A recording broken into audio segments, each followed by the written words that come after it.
घटोत्कच द्वारा अलायुध का वध। संजय कहते हैं, राजन, इस प्रकार कर्ण और घटोत्कच का युद्ध हो ही रहा था कि अलायुध नाम वाला एक राक्षस पूर्वकालीन वैर का स्मरण करके अपनी बड़ी भारी सेना के साथ दुर्योधन के पास आया और युद्ध की लालसा से बोला, महाराज, आपको तो मालूम ही होगा कि भीमसेन ने हमारे बांधव हिडिंब, बक और किरमीर का वध कर डाला है। इसलिए आज हम स्वयं ही घटोत्कच का वध करेंगे तथा श्री कृष्ण और पांडवों को अनुचरों सहित मारकर खा जाएंगे। आप अपनी सेना को पीछे हटा लीजिए। आज पांडवों के साथ हम राक्षसों का ही युद्ध होगा। उसकी बात सुनकर दुर्योधन को बड़ी खुशी हुई। उसने अपने बंधुओं के साथ ही उससे कहा, भाई, तुम्हें तो तुम्हारी सेना सहित आगे रखेंगे और साथ रहकर हम स्वयं भी शत्रुओं के साथ लड़ेंगे। मेरे योद्धाओं के हृदय में वैर की आग जल रही है, वे चैन से बैठेंगे नहीं। अच्छा, ऐसा ही हो। ये कहकर राक्षस राज अलायुध राक्षसों को साथ लेकर बड़ी उतावली के साथ युद्ध के लिए चला। घटोत्कच के पास जैसा तेजस्वी रथ था वैसा ही अलायुध के पास भी था। उसकी भी घरघराहट अनुपम थी। उस पर भी रीछ का चमड़ा मड़ा हुआ था। लंबाई चौड़ाई भी वही 400 हाथ की थी। वैसे ही हाथी के समान मोटे ताजे 100 घोड़े जुटे हुए थे। उसका धनुष भी बहुत बड़ा था, जिसकी प्रत्यंचा सुदृढ़ थी। उसके बाण भी रथ के धुरे के समान मोटे और लंबे थे। वह भी वैसा ही वीर था जैसा घटोत्कच, किंतु रूप में वह घटोत्कच की अपेक्षा सुंदर था। महाराज, अलायुध के आने से कौरवों को बड़ी प्रसन्नता हुई, मानो समुद्र में डूबते हुए को जहाज मिल गया हो। उन्होंने अपना नया जन्म हुआ समझा। उस समय कर्ण और घटोत्कच में अलौकिक युद्ध चल रहा था। द्रोण, अश्वत्थामा और कृपाचार्य आदि घटोत्कच के पुरुषार्थ को देखकर थर्रा उठे थे। सबके मन में घबराहट थी। सर्वत्र हाहाकार मचा हुआ था। सारी सेना कर्ण के जीवन से निराश हो चुकी थी। दुर्योधन ने देखा कि कर्ण बड़ी विपत्ति में फंस गया है, तो उसने अलायुध को बुलाकर कहा, ये कर्ण घटोत्कच के साथ भिड़ा हुआ है और युद्ध में जहां तक इसकी शक्ति है महान पराक्रम दिखा रहा है। वीरवर, जैसी तुम्हारी इच्छा थी उसके अनुसार इस संग्राम में घटोत्कच को तुम्हारे हिस्से कर दिया गया है। अब तुम पुरुषार्थ करके इसका नाश करो। ये पापी अपने माया बल का आश्रय लेकर पहले ही कहीं कर्ण को मार न डाले, इसका ख्याल रखना। दुर्योधन के ऐसा कहने पर अलायुध ने बहुत अच्छा कहकर घटोत्कच पर धावा किया। भीमसेन के पुत्र ने जब अपने शत्रु को सामने आते देखा तो कर्ण को छोड़ दिया और उसी को बाणों के प्रहार से पीड़ित करने लगे। फिर दोनों राक्षस क्रोध में भरकर एक दूसरे से भिड़ गए। भीमसेन ने देखा कि घटोत्कच अलायुध के चंगुल में फंस गया है, तो वे अपने तेजस्वी रथ पर बैठे बाण वृष्टि करते हुए वहां आ पहुंचे। ये देख अलायुध ने घटोत्कच को छोड़कर भीमसेन को ललकारा और उसके साथी राक्षस भी अनेक प्रकार के अस्त्र शस्त्र लेकर भीमसेन पर ही टूट पड़े।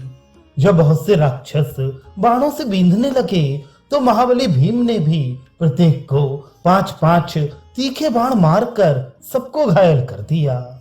भीम के साथ युद्ध करने वाले क्रूर राक्षस उनकी मार से पीड़ित हो भयंकर चीत्कार करते हुए 10 दिशाओं में भागने लगे। ये देख अलायुध भीमसेन की ओर बड़े वेग से दौड़ा और उन पर बाणों की वृष्टि करने लगा। उसने भीमसेन के छोड़े हुए कितने ही बाण काट डाले और कितनों को ही हाथ में पकड़ लिया। भीम ने पुनः उसके ऊपर बाण बरसाए, किंतु उसने अपने तीखे सहायकों से मारकर उन्हें भी पुनः व्यर्थ कर डाला। फिर उसने भीम के धनुष के भी टुकड़े टुकड़े कर दिए। घोड़ों और सारथी का भी काम तमाम कर दिया। घोड़ों और सारथी के मर जाने पर भीमसेन ने रथ से उतरकर भयंकर गर्जना की और उस राक्षस पर बड़ी भारी गदा का प्रहार किया। अलायुध ने भी गदा से ही उस गदा को मार गिराया। तब भीम ने दूसरी गदा हाथ में ली और उस राक्षस के साथ उनका तुमुल युद्ध होने लगा। उस समय एक दूसरे पर गदा के आघात से जो भयंकर शब्द होता था उससे पृथ्वी कांप उठती थी। थोड़ी ही देर में गदा फेंककर दोनों मुक्के मारते हुए लड़ने लगे। उनके मुक्कों के आघात से बिजली के कड़कने की सी आवाज होती थी।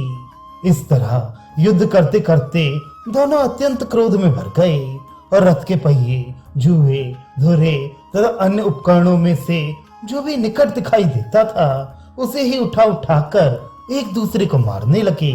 दोनों के शरीर से रक्त की धारा बह रही थी। भगवान श्री कृष्ण ने जब यह अवस्था देखी तो उन्होंने भीमसेन की रक्षा के लिए घटोत्कच से कहा, महाबाहो देखो, तुम्हारे सामने ही सब सेना के देखते देखते अलायुध ने भीम को अपने चंगुल में फंसा लिया है। इसलिए पहले राक्षस राज अलायुध का ही वध करो, फिर कर्ण को मारना। श्री कृष्ण की बात सुनकर घटोत्कच कर्ण को छोड़कर अलायुध से ही जा भिड़ा। फिर तो उस रात्रि के समय उन दोनों राक्षसों में तुमुल युद्ध होने लगा। अलायुध क्रोध में भरा हुआ था। उसने एक बहुत बड़ा परिघ लेकर घटोत्कच के मस्तक पर दे मारा। उससे घटोत्कच को तनिक मूर्छा सी आ गई, किंतु उस बलवान ने अपने को संभाल लिया और अलायुध के ऊपर एक बहुत बड़ी गदा चलाई। वेग से फेंकी हुई उस गदा ने अलायुध के घोड़े, सारथी और रथ का चूर्ण बना दिया। अलायुध राक्षसी माया का आश्रय ले उछलकर आकाश में उड़ गया। उसके ऊपर जाते ही खून की वर्षा होने लगी। आकाश में मेघों की काली छटा छा गई, बिजली चमकने लगी, कड़ाके की आवाज के साथ वज्रपात होने लगा। उस महासमर में बड़े जोर की कड़कड़ाहट फैल गई। उसकी माया देखकर घटोत्कच भी आकाश में उड़ गया और दूसरी माया रचकर उसने अलायुध की माया का नाश कर दिया। ये देख अलायुध घटोत्कच के ऊपर पत्थरों की वर्षा करने लगा, किंतु घटोत्कच ने अपने बाणों की बौछार से उन पत्थरों को नष्ट कर डाला। फिर दोनों पर नाना प्रकार के आयुधों की वर्षा करने लगे। लोहे के परिघ, शूल, गदा, मूसल, मुगदर, पिनाक, तलवार, तोमर, प्रास, कंपन, नाराच, भाला, बाण, चक्र, फरसा, लोहे की गोलियां, बिंदीपाल, गोशीर्ष और उलूखन आदि अस्त्र शस्त्रों से तथा पृथ्वी से उखाड़े हुए शमी, बरगद, पाखर, पीपल और सेमर आदि बड़े बड़े वृक्षों से वे परस्पर प्रहार करने लगे। नाना प्रकार के पर्वतों के शिखर लेकर भी वे एक दूसरे को मारते थे। उन दोनों राक्षसों का युद्ध पूर्वकालीन वानर राज वाली और सुग्रीव के युद्ध को मात कर रहा था। दोनों ने दौड़कर एक दूसरे की चोटी पकड़ ली, फिर भुजाओं से लड़ते हुए गुत्थम गुत्थ हो गए। इसी समय घटोत्कच ने अलायुध को बलपूर्वक पकड़ लिया और बड़े वेग से घुमाकर जमीन पर दे मारा। फिर उसके कुंडल मंडित मस्तक को काटकर उसने भयंकर गर्जना की और उसे दुर्योधन के सामने फेंक दिया। अलायुध को मारा गया देखकर दुर्योधन अपनी सेना के साथ ही अत्यंत व्याकुल हो उठा।